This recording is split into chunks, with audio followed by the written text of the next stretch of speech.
We're not here to replace yoga, or we're not here to replace, CrossFit or running, or, whatever your thing is. Our goal is to help you prepare your body to have a strong foundation to do all those other things that you really love to do, so you can, do them with confidence. What would the world look like if people felt like they mattered? Welcome to the Lead with Love podcast, exploring what it means to lead with love in business and life. I'm your host, Jada Selner, and in this show, I'll share meaningful conversations to help you, the creative, the entrepreneur, the world changer, reach more people, go after your dreams, and serve your community with love. I appreciate you joining me. Now, let's get cozy and start today's episode.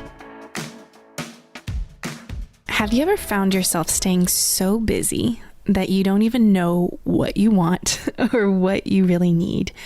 This Lead with Love episode is about trusting the wisdom of your body and giving yourself full permission to slow down in our fast-paced world.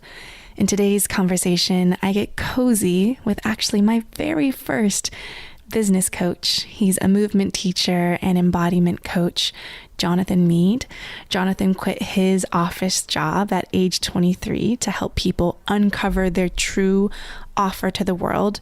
He is so passionate about helping people reclaim their strong, capable, resilient bodies so that they can play freely without fear of breaking and show up strongly for the communities they love. And what I love is that there are so many parallels in how we connect and move our bodies and how we connect and build businesses. And so definitely tune in and see if you see those similarities as well. Jonathan also believes that people need more connection to their bodies, to nature, and to each other, which I am in such full agreement of. And he really loves seeing the ways people transform when they reconnect to their true selves. And his deepest mission is to instigate a movement of humans reconnecting with their true nature and rebuilding their naturally strong bodies. And so I am so ready to get cozy with Jonathan. Hey, Jonathan. Hey, Jada. It's been so long since we've connected, even voice to voice, face to face. But I remember when I first discovered you, I joined your Paid to Be You Trailblazers program. And I remember bringing a friend, like you had this, I watched the webinar, you said my name when I made the purchase, and I did the, like you had to bring a friend for the price of one. And I was like, this is such brilliant marketing. And that was kind of the first way that I discovered you. And I was really inspired and just like how you showed up, and we're just talking about, doing work that matters. But where we really initiated our relationship was you're actually my very first business coach in 2014. It was the first like big investment. I remember it was like a 5-figure investment, and I was freaking out and like having conversations with my friends and with my husband. Yeah. I remember like walking to the local bank and like dropping off this check and like, oh my gosh. But it was so powerful. And I actually have the notes from kind of like our conversation. And I remember you were just like this one client to work with. And what I loved that you shared was, one thing I need to make clear is if we work together, my work is much more than typical business coaching, and that it's about whole life and work coaching. And you said, like, what's the point of having a business that makes shit tons of money if you're compromising and missing out on what matters in your life? And I just thought that was that, huh? Yeah, you did. Cool. Go me. Yeah, go you. I also want to share, like, we recapped from our conversation, because I think this is just beautiful to see, like, we're almost 5 years later. Yeah. You being like my initiator, activator, you recapped what I desired from the coaching. And I just felt like I needed to share it because it's pretty cool that basically all of those things have happened. And that was spending more time with my family, yoga and play. automation and serving others without needing to be physically present, creating more offline community. So actually having like in-person humans to play with, not just like the online ones that I was building in the community, with simple green smoothies while still playing big and making a great living, following your deepest heart's calling while honoring your commitments and relationships, less teaching your friends and more masterminding with high-level peers, taking copywriting and marketing skills to the next level in an authentic way, and more space. And all I can say is I have all of that and then some. So I just want to thank you for holding that space for me in the beginning of our work together. Yeah, well, you are such an inspiring, badass, amazing human that has so much to give and so much that I'm inspired by. So I'm grateful that I had that opportunity to work with you. And yeah, 5 years later, it's really cool to see all those things happen for you in your life. Yeah. Really inspiring. And I remember you were like a big, and that was 2014, I think. It might have even been 2013. I'm not even sure now. Yeah. Because I think it was right when we made the $86,000 in 10 days. So I actually think it was 2013. And I already knew that I wanted to do the work that I'm doing today. And you were like my first confidant in that conversation of simple green scary for you. Yeah. And you're like everyone, I mean, Jonathan Fields as well was just like, wait a minute, look at this big thing that you've built. Not yet, but just that seed was planted many years ago. And I think this is kind of the season of work that you're into, of what I want to talk even more about as we get deeper into our conversation of just what happens and how do we, when we know that we need to make a pivot in our work and what we do and how we serve and how do we do that and deal with the messiness and the unknown, but so I'm excited to get deeper into that. But before we dive into that, I love to ask, what does leading with love mean to you? And how do you put love into practice in your business?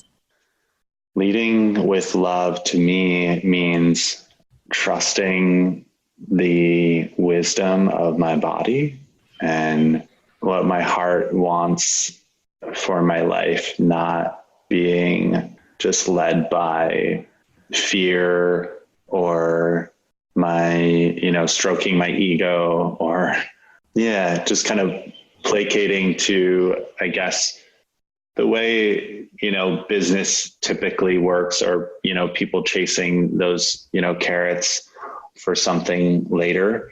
When I'm leading with love, that's the place that I'm coming from. It's not all the time, but when I am tapped into that, which I try to be, it's a practice. That's what it means to me. And in terms of my work, that means prioritizing service and prioritizing really helping people like in a way that meets them where they're at and that holds space for them and honors their story and their process and their challenges and, also their power.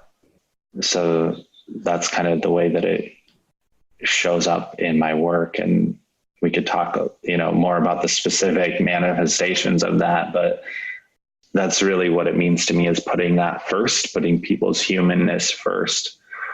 And it's so far it's working out. Yeah. And was there a moment where you didn't trust the wisdom of your body? Oh, fuck yeah. Yeah, for sure. I mean, it's interesting though, because like, it's always found a way in. Like when I look back and when I really reflect, it's always found a way in. It just sometimes got clouded by or obscured by my brain trying to lead things. So like in the beginning, when I first, built my business, back in like 2008. That's crazy. That's so crazy. Yeah, back in 2008, like it was coming from a more of a place of like rebellion, against what I didn't want to do, if that makes sense. Or it was like, I don't want to be in the corporate world. I don't want to have someone else tell me what to do. I don't want to have someone dictate my schedule. I don't want to just be working mindlessly to help someone achieve their goals that I don't even really feel aligned with. It was more like reactionary, I guess I would say, in the beginning, and a more kind of away driven rather than toward. And I guess, in some ways that was my heart wanting to break free to some degree, but there was a lot of it too of like, I need to prove something, to myself. I need to prove to other people. I need to make a certain amount of money because, that's what all my peers are doing. Like I need to grow my business to have X number of employees and stuff like that. And yeah, I did that for a while and then realized it wasn't what I wanted. What is that saying? That the fool who persists in his folly will become wise. Yeah. Like if you just, if you just try things that aren't working long enough, right? You eventually, hopefully you realize like, that's not what you want. So that's kind of how I've learned things in my life. And I appreciate that reflection of that initial building, creating, pursuing, business on your terms was built from rebellion and moving away from something versus towards. And could you just tell me a little bit about that rebellious 23-year-old? Like what happened on your quit day? Oh my God. I was so excited and also just like really scared, but I just felt this feeling, this like, fuck you moment it felt so good to my boss, even though I was like really respectful, I was a rebel, but I was still like the good boy. Like I'm like rebelling in my head, not really saying it to your face, but I put in my notice to my boss at the time. And I just felt this simultaneous sense of freedom and determination and pride. And also like, holy shit, what am I doing? Can I really make this work? It was a lot of mixed emotions at that time. Was there anything that you did to help you feel more secure in making that leap? Or were you like, guns blazing, I'm just going to figure it out with nothing below me? Or did you actually have like a plan in place to make that transition? No, for sure. I mean, I think I had like 3 to 5 months worth of like living expenses saved. And I had kind of replaced my income for my job for a few months consecutively. And I was obsessed at that time. Like I was so obsessed with quitting my job and working for myself. Like I was in a mastermind. I was coaching people. I was like creating an ebook. I was like doing affiliate stuff with people. This was back when people were still like blogging. I know some people blog still, but back in 2008. Back in 2008, blogging was like, if you told people you had a blog, they were like, really? I should read that. So it was a different time, but yeah, I definitely had a plan. Like I was cautious and optimistic at the same time. And I definitely didn't want to just have to come like crawling back to my boss. Like that was my worst fear. Like 3 months later being like, hey, I'm sorry. Like it was dumb, like I shouldn't have done that. Can I have my job back? That was kind of my worst fear. So yeah, tried to hedge against that. And you didn't go back. You figured it out. I haven't had to get a job since. So that's good. And during that time of obsession and learning and implementing and putting work out there, just coming back to this place of your body, how are you taking care of or not taking care of your body in that season of such external output and chasing those dangling carrots? Right.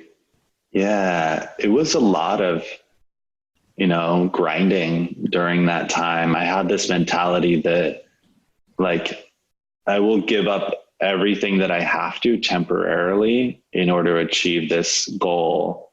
So for the rest of my life, I don't have to live this way. That was my mindset. I was like, I don't have any other goals. I don't like hang out with people like friends or I did take care of my body by walking a lot. Like that was one thing that I did do. Like I walked to work, I walked home most days. I think I liked those long walks because they really helped me think and just kind of clear my mind. But like, if I'm honest, it was a lot of just kind of like pushing things to the side. Like I tried to eat healthy and do stuff like that, but I was definitely sitting like way too much, staring at a screen way too much. And, I think since I was 23, I could get away with it a lot more. So, yeah, my body had more sort of margin for that. Right. Yeah. And knowing what you know now around our bodies and being humans in this world where there is a lot of screen time and there is a lot of building businesses while sitting in your chair for long periods of time, what would you say to that 20 something year old, like as you were building those, like what would you say now knowing what you know?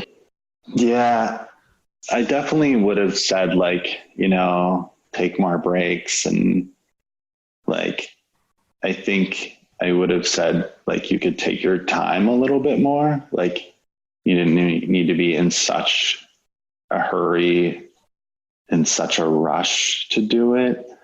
Although it's hard to like, I don't think my 23-year-old self would have really received that. Yeah. I think he was just like, I'm doing this and this is, I don't care what it is that I have to do.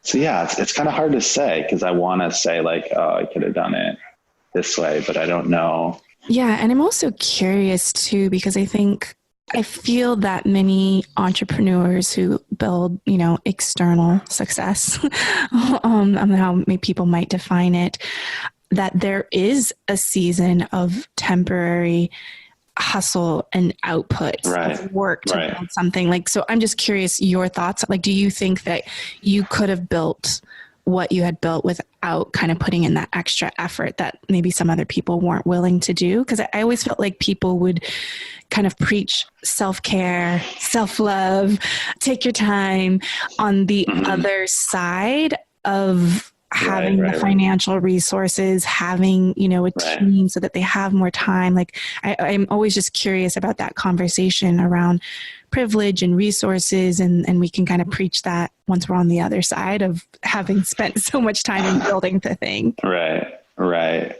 I don't think there's any way around it, honestly. Like, I feel like it's, in some ways, it's kind of like a rite of passage to go through that process and to go through that fire. Like, it would be nice if our world was set up so like every person, when they reached, like 25 years old, they had like 2 years to just do nothing and build their business or, like, I don't know, that would be nice, but it's not how our world is. So I agree with you, a lot of that talk about self-care, and it's important. And maybe the best form of self-care is to build the thing that's going to give you the freedom in the long term so you can live the rest of your life differently, and you have to make some short-term sacrifices. Yeah. And I think we learn a lot about our boundaries and capacity. Yes. Yeah. What we can and cannot do, of like, nope, I'm done. I'm tapping out. For sure. Yeah, no, absolutely. Yeah. You can't know that stuff unless you push to the edges of it. Right. And sometimes you push too far and you have to, lay in bed and recover because you got sick or, whatever it is. Right. We all have that experience. And I can see that parallel even in the work that you're doing today around teaching movement and embodiment, do you feel when people start to learn how to work with their body that they have to push themselves to see where their edge is? Yes, 100%. Like, and for a lot of people, actually, that edge that we guide people to is really slowing down to be able to be at a pace where you can have a deeper relationship to your body. Because a lot of times we are, what most people think of, like, I think traditionally as pushing your edges is like kind of doing too much, right? Always being busy.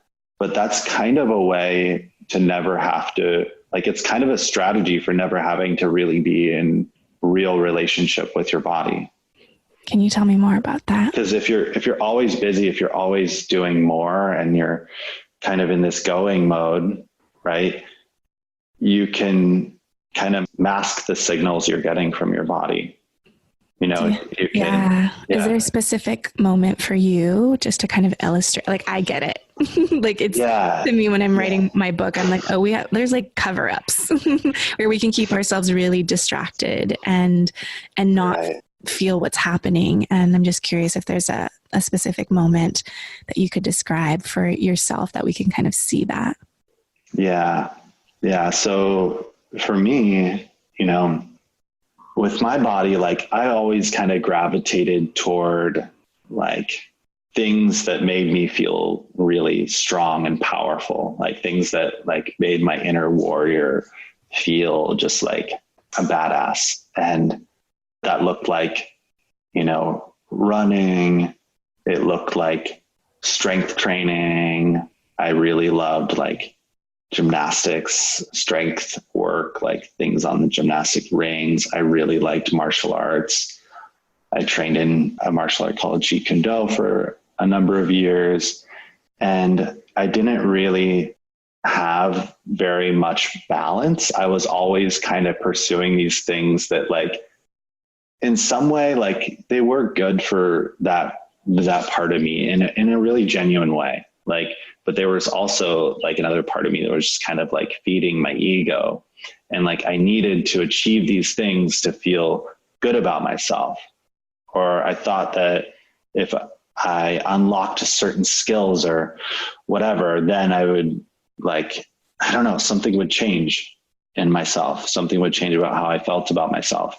And eventually, like, and this is in my kind of my early 20s, eventually what that led to, because I was doing that while also sitting a lot, you know? So it's kind of combining like being really still and like not having good posture, being kind of rigid with like then high intensity, right? So it was kind of a recipe for my body to break down. And my initial response when it broke down or when I got injured is just, oh, you know, push through it. Right? Pain is weakness leaving the body, right?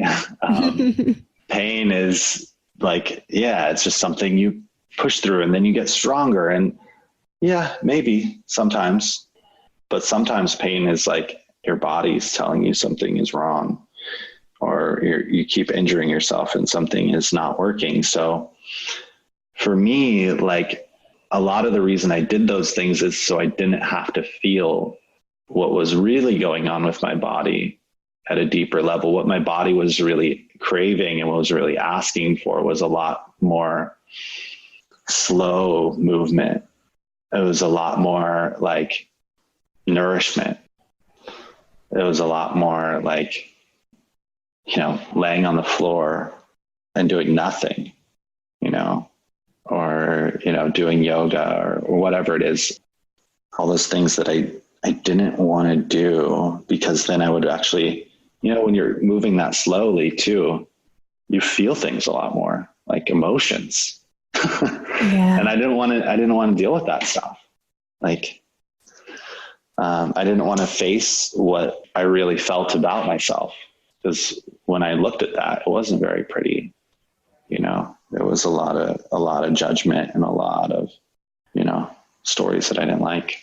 What were some of those judgment stories that were going on inside your head? Yeah. It was this, like just stories that I would never be good enough, that no matter how much I did, I would never like reach my potential.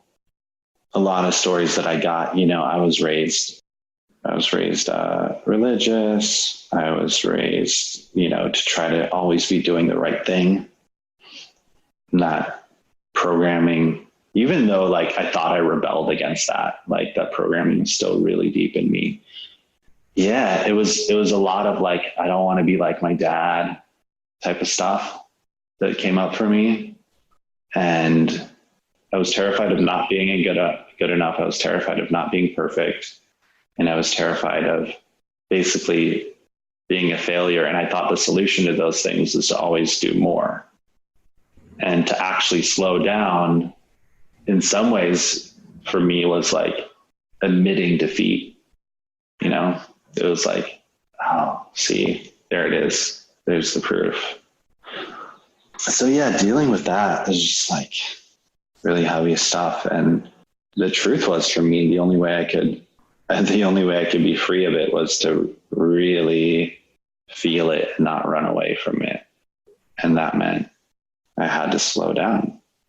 Yeah, I can just feel just that space that we give ourselves to be with ourselves and to truly feel ourselves and feel the feelings. Like, of course we don't want the quiet, and because then it's like, oh, I can actually hear the thoughts that are going on. But what is the strength that you have found in giving yourself permission to slow down and listen? There's so many things that come from that slowing down, for me, when I slow down, I'm actually more in relationship with myself, and I'm more in relationship with what is. So like, I'm more present, I'm more here.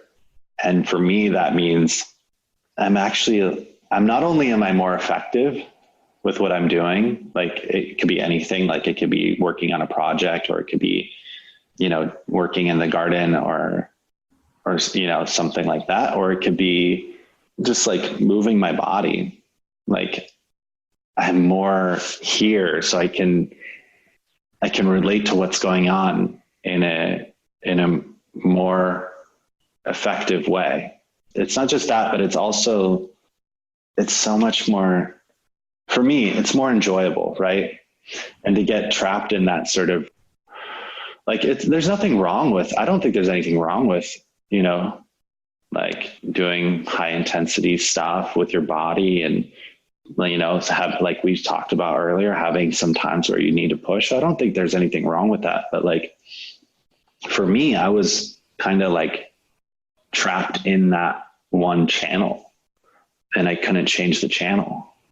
So like, for me, that means having more range, and more range means like, I get to live my life more fully, have, more beautiful experiences. I love that. Just that observation of range, that we can feel it all. But many of us are operating on just one channel, and we're wondering why it doesn't feel good. Right. And we flatline. That's what happens, right? You're always going on that one. You get flat and you start feeling like, what's the point of this stuff?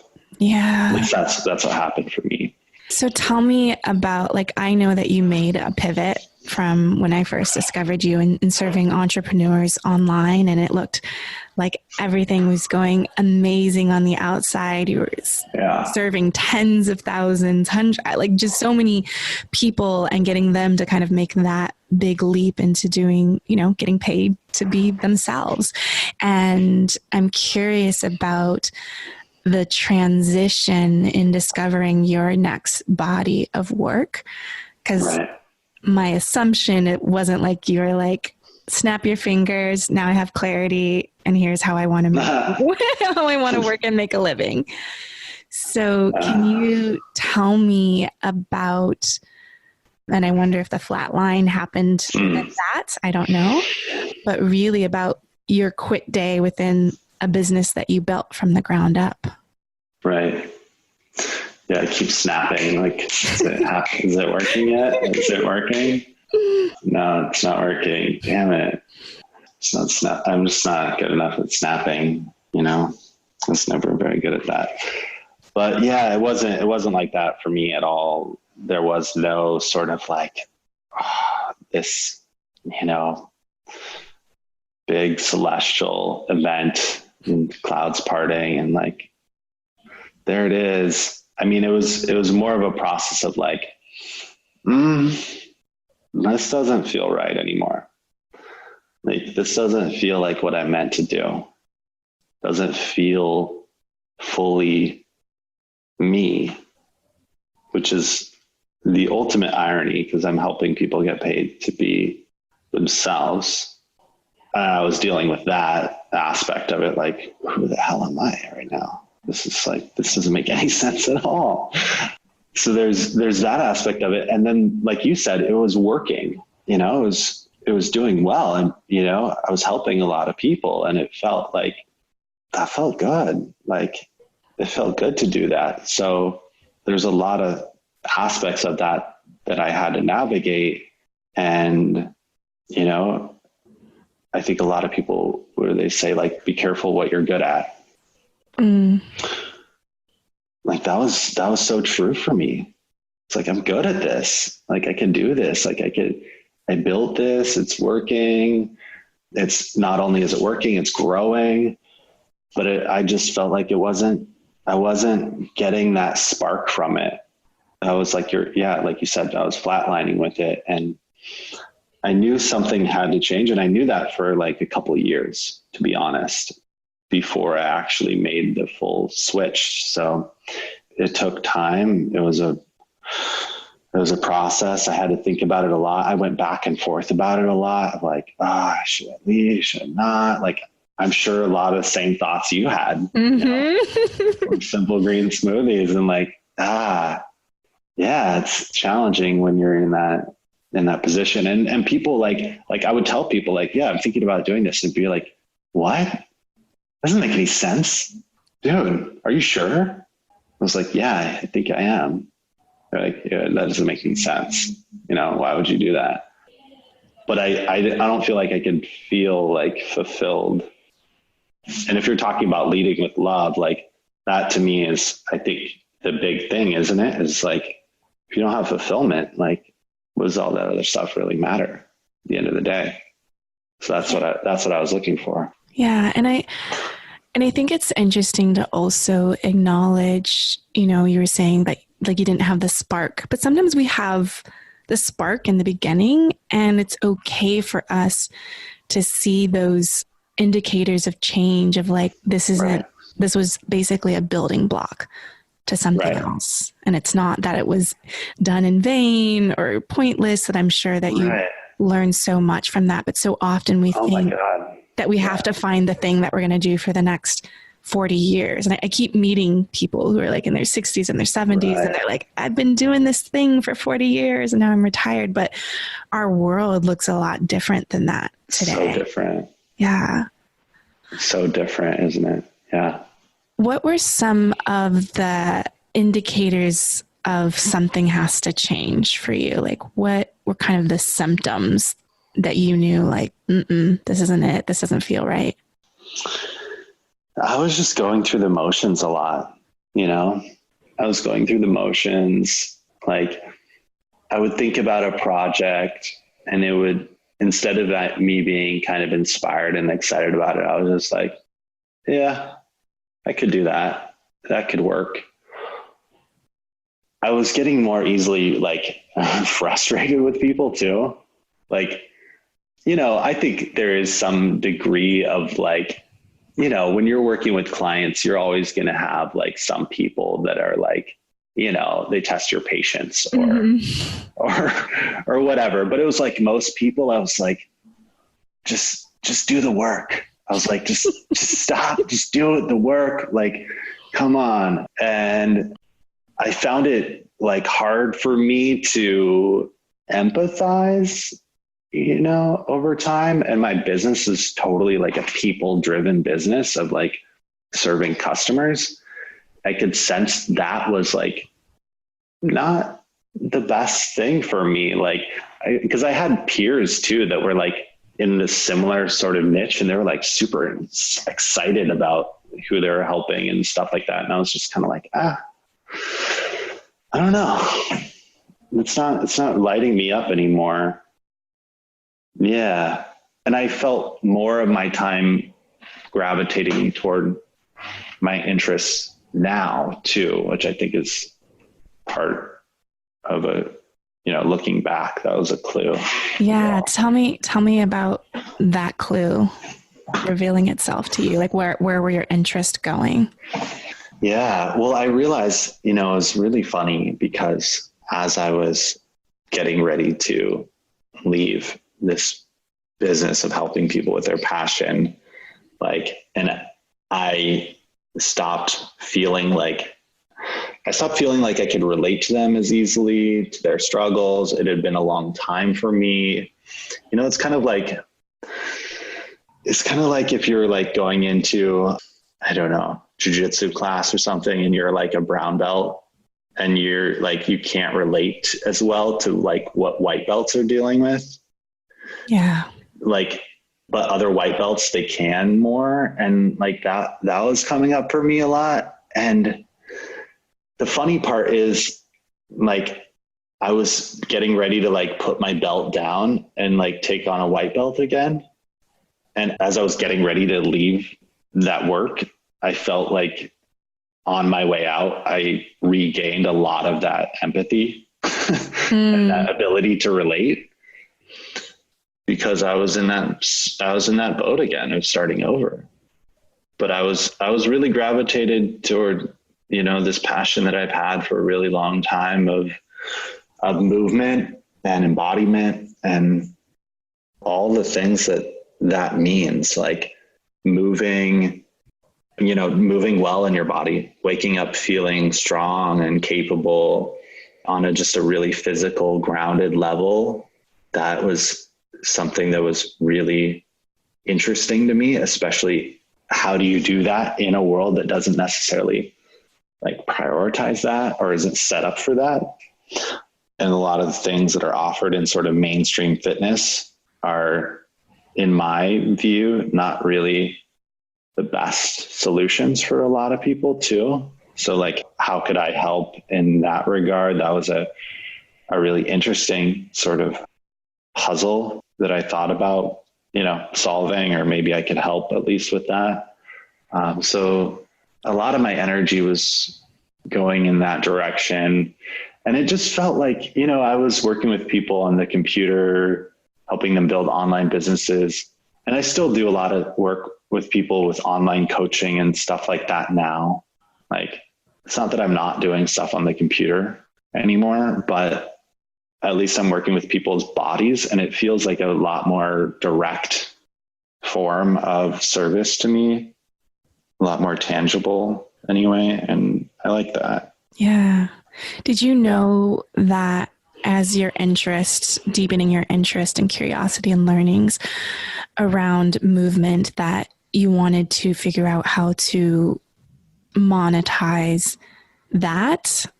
Like, did you know, like, I want to figure out how I can make a living doing this that feels really true to what I'm most excited to help support people with? Not in the beginning. It was just like an obsession, you know, like I've always been really interested in understanding the body, understanding how our bodies work, how to break down a skill or a movement art form and assimilate it and internalize it. How do we relate with our own bodies more effectively and with other people's bodies and with our environment? Like, that's something that's been really interesting to me. And I was actually, at first I was kind of afraid of monetizing it because I didn't want to bring money into the picture because I had some kind of like stories and stuff around what that might do. What were those stories? If I just that, like, you know, maybe if I'm doing it as a business, it somehow isn't as authentic or pure or whatever. I think that's the main one. Yeah, which is so fascinating, right? When you've helped so many people build their businesses, and you've built your own business, so you know that that's so one of, but it's like one of the common things, right? That come up. Like, can I charge for this? Should I charge for this? Right. Worth it? Like, it's, just that there's this cycle that we all go through. I remember exiting Simple Green Smoothies, and I was like, I have an identity crisis. I don't know who I am or what I stand for, or like, what am I saying? Right. What am I all about? Like several years of that. Like, it's just like you're figuring things out and trying it on and experimenting, that like all of that comes back in the newness of anything. Right. We don't have all the answers and we don't have it all figured out, even when we lean into that. Right. Yeah. I like that you called it a cycle, because I think a part of me was like, I've done this, like I help people with this. Like I shouldn't be, what's going on? Like, I know all about this. Like, why is this happening to me? Sort of thing, which is, in hindsight is kind of silly because it's just human nature, I think. Yeah. What were the steps that you took from shifting the conversation of what you were known for into supporting people in this way around movement and embodiment practices? Yeah. Well, it kind of started with a couple of things. Like first it was, just trying to figure out, where is my voice? What is it that I have to offer in this space? What is the value that I have to bring? Kind of answering those basic questions everyone tells you are important. And they are important. I think they are more of an evolving sort of process that you go through, like of who your ideal person is, so to speak. And what else did I do? Tried to create a lot of stuff.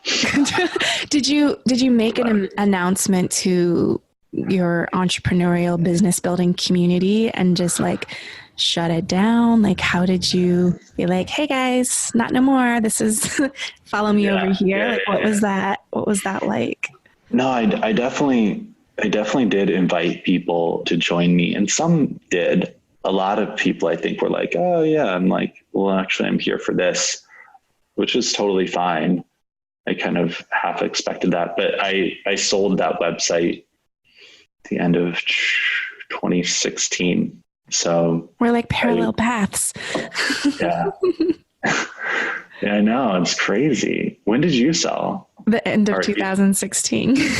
Shut up. We should have been like texting in our... Oh my God. I know. We could have like probably saved each other so much more. Right. So for me, I was like, I don't know what it was for you, like if there was a catalyst or something, but like seeing all the freaking bullshit with the elections and everything, I was like, I don't even know what this world is going to be like, in the next year or whatever. I was like, I can't like sit on this decision anymore. I'm just doing it. Like, so that was interesting how that affected my like rip off the Band-Aid. It's time. Totally. Yeah. No, absolutely. So who would you say is your like most dreamiest client to serve now in your work, to kind of give us an understanding of like what they might be feeling in their bodies, to know this is the type of, because I think, movement and embodiment, like, most people might not be searching that. Like, so how does someone know that like they need you? And then I'd be curious to just hear how you work with people. Right. So the people that we help are... And can you say who we is? Yeah. So yeah. totally. So I have a business partner, Jamie Mock, who's a total badass movement coach, awesome human that I met at a movement retreat a couple years ago. And we kind of, we were just talking about like, hey, what would we do if we were doing a retreat? What would we change? What did we like? Stuff like that. And then last year we started a online coaching program together where we're helping people with really restoring their bodies, feeling stronger. And really what we do that's a little bit different than I think a lot of people out there is we're helping people really address the foundations in their bodies and overcome, like a lot of people that we work with they're entrepreneurs, they're coaches, they're leaders, they're people that have a lot to give to the world, and they want to feel good in their bodies and they want to feel strong and effective. And they're struggling with kind of just like nagging aches and pains or back pain or, tension in their bodies. And they want to wake up feeling like they have the energy and the strength that they need to tackle the things that they really want to do, but also to, just do whatever it is that they love to do with their bodies. So we're not here to kind of replace any of people's favorite things, right? Like we're not here to replace yoga, or we're not here to replace, CrossFit or running or, whatever your thing is. Our goal is to help you prepare your body to have a strong foundation to do all those other things that you really love to do. So you can, do them with confidence, not be afraid of tweaking something or injuring yourself. And some people, that's just like, they just want to be able to play with their kids and have energy, or be able to not have to say no to going on a hike with their friends, or, it doesn't have to be like you want to climb Everest or something like that. Right. But if you do, that's cool too. Yeah, totally. Sure. Yeah. And can you just describe to me when you say foundation, because I really I can't see it. Right. If you could describe it. But when I think about when I follow you on Instagram, and I love watching all the balanced movement that you do and moving your body, and you're climbing on trees and just really just being in your body and allowing it to like expand and move in ways that I think we don't do as much as a society today. So just kind of describe what foundation means. Yeah. So foundation really means like getting your body to, first of all, to be able to like just be aligned and supported and stacked properly. Right. So a lot of times what happens is through modern life, or, too much sitting or disuse or bad movement patterns, like certain areas of your body and certain muscles in your body, they kind of go to sleep, right? The scientific word for it is sensory motor amnesia, right? So a good example is in your core, right? Everyone talks about the core. Everyone wants to build more core strength. It's really important. If your core is working properly, it protects your lower back, it protects your spine, core, proper core engagement and hip mobility go hand in hand. It's a really important part of your body. It makes sense because like when you think about the foundations, that's literally how your body grows in the womb, right? Embryologically, your body grows from the core outward. So from not using your core in the way it was meant to, certain key muscles can kind of go to sleep or get sensory motor amnesia. So like, for instance, your TVA, it's this muscle. TVA is short for transverse abdominis, that wraps around your body. It's kind of like this inner weight belt. So you can think of it as like your body's internal support. If that's not working properly, other muscles that shouldn't have to stabilize your core start taking over, and they start, doing extra work. If you imagine like you're working in, an office, and someone isn't doing their job and the other people have to work harder. It's kind of like what's happening in your body. So Well, what do a lot of people do to try to work on their core? They do like sit-ups or planks or stuff like that. That's actually working on the more outer core musculature, like your six-pack muscles.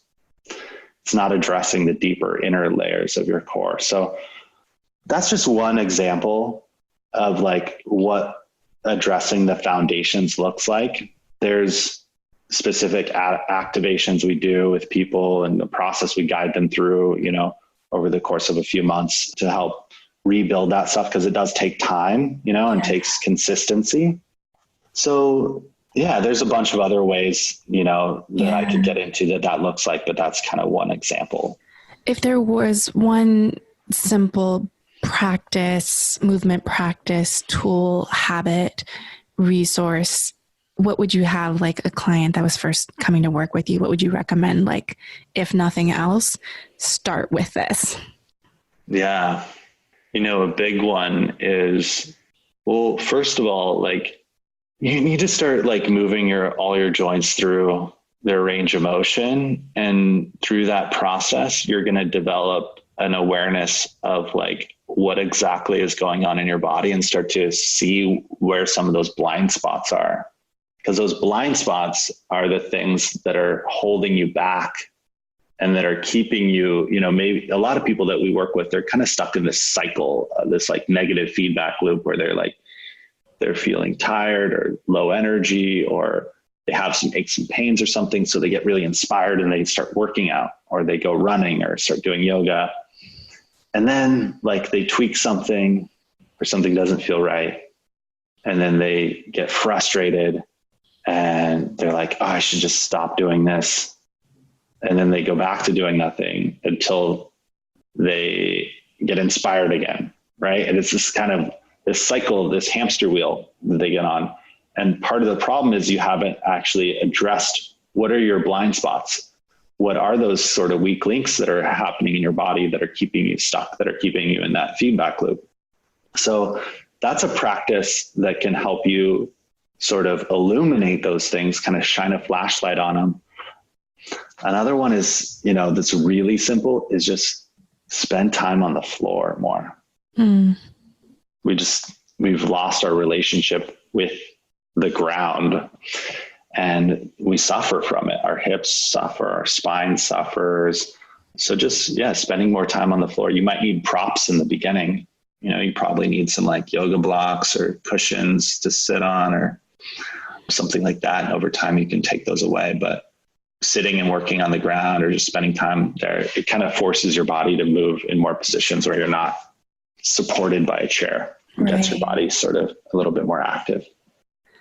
I love the parallels of movement to even how we build businesses, like getting back to the foundation and to identifying the blind spots, and that it takes time and consistency and just like finding ourselves and being able to just like, oh, let's not be all up high in the sky. Like, let's feel what it feels like to be on the ground and grounded in you. Because I mean, I was reading through your Instagram and the embodied strength, and there's so many tips and things that I'm like, oh, there's so much parallels of how we are in our bodies to how we are in our businesses. Yeah. It's a microcosm for, I think, pretty much everything in your life. And like, of course I'm biased. I'm a movement and embodiment coach. So of course I'm going to say this, but I think it's also true. So I don't mind saying it, is that like your body, like working on your body is going to improve and affect every other area of your life. I completely agree. Yeah. There's nothing it's not going to change. Like if you have more energy, you're going to want to do stuff more. Like if you have more mobility, you're going to feel more confident in yourself. Like, yeah, I think it seems like it's important. It's like these bodies seem somehow related to like living a good life, I think. Yeah. And I know that you said that you're obsessed in serving people in this way and just learning more about movement and how our bodies work in today's modern society. What is the book or resource that is at the top of your list right now that you wish everyone you love had access to or read, what would that be? Yeah. So there's a really, really good book. There's a few. It's hard to pin them down. I mean, we actually just came out with a quote unquote book. You should check that one out. But what's the link? What's the link to that? So I can embodiedstrength.me. Okay, cool. I'll link to it in the show notes. Yeah, it's a free PDF you can download, totally free. But if there's one book like that just really kind of dives deep, it's a little geeky, a little sciencey. So just a heads up about that. But it's also pretty practical and well written and down to earth. It's written for like regular people, not people with like PhDs or anything like that. Yeah, it's called Move Your DNA by Katie Bowman. Highly, highly recommend that book. All her other books, she's amazing. Like total, what do they call people that write just immense amounts of like things? Prolific. There's like a word for that. Polymath? No, they know a lot of things. Anyway, she's written like 10 books and it's just like, it's amazing. So she's definitely a good resource to check out. Yeah, no, I'll definitely share that. And before we wrap up, is there anything that we haven't covered that you'd love to share? I guess, a couple things that have been really inspiring for me on my journey. And I'll give a shout out to one of my teachers. His name is John Yuen, who is just amazing mover, amazing teacher. He said, if you want your body to feel good, listen when it whispers rather than when it screams. And I think that is just the predicament a lot of people find themselves in, is like, we have this relationship with our body that is kind of like an antagonistic relationship, and we can take care of our bodies because we have to, or we know it's good for us, or, like we think that if I take care of my body, then it'll lead me to being more effective or allow me to do the other things that I want to do. And even so, that's kind of like a master servant sort of relationship. That's kind of weird. So what I found to be one of the most powerful things is to look at, what is my relationship to my body? And what do I want my relationship to my body to be like? And that to me is like, if we're talking about foundations, transforming that relationship, I think it has really, really profound effects, and it's a journey worth going on. Yeah. And just to close it up, is there a personal practice that you do in order to hear your body's whisper? I really like just laying on the floor. Like, if you want to turn it into like something that sounds like really legit, you can call it Shavasana. It's the position that you do at the end of yoga practice. It's called corpse pose. And for me, that's just like, that's time for me to scan my body, to listen to myself, to be fully, it's a position of being fully surrendered to the ground. It's kind of letting go for me. And it takes away a lot of the noise too, like seated or standing, your body's kind of negotiating balance, or it's trying to hold itself upright. But that position of just laying down on the ground, I feel like there's a more full surrender that can happen with that. So That's the word that came up for me, was surrender. And I love this invitation because I'm like, it's my favorite pose, at the end. It's like, and I can just skip right to it and get to that space. And I want a yoga class that's just Shavasana the whole time. That's my jam. I love it. Well, thank you. Thank you, Jonathan, for just like the reminder and the invitation for us all to give ourselves permission to move slowly and to listen and to love on our bodies. Yeah. Thank you. Yeah, it was a pleasure chatting with you and getting a chance to catch up with you today, Jana. Yeah, we'll talk soon.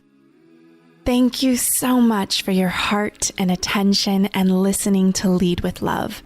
You can always get the links and resources mentioned in each episode over at leadwithlovepodcast.com so that you can build a sustainable business and live a creative life on your terms.